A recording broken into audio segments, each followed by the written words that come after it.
আসসালামু আলাইকুম গাইস, আজকে আমি আপনাদের সঙ্গে শেয়ার করব আটার উপকারিতা। এই প্রচণ্ড গরমে আমাদের সবার জন্য আটা খুবই উপকারী। প্রতিদিন একটি করে আটা খেলে আমাদের শরীর ঠান্ডা থাকবে ও আটা আমাদেরকে ভিটামিন অনেক পুষ্টি দেয়।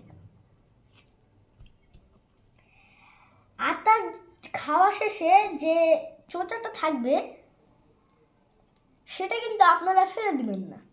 সেটা আপনি জানলে অবাক হয়ে যাবেন যে আটার চোচার ভিতরে থাকা দানাগুলো আমাদের ফেসে লাগালে আমাদের ফেস অনেক সফট থাকবে।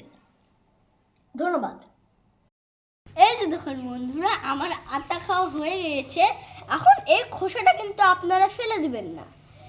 এই খোসার ভিতরে থাকা দানাগুলা আপনার ফেসের জন্য খুবই উপকারী।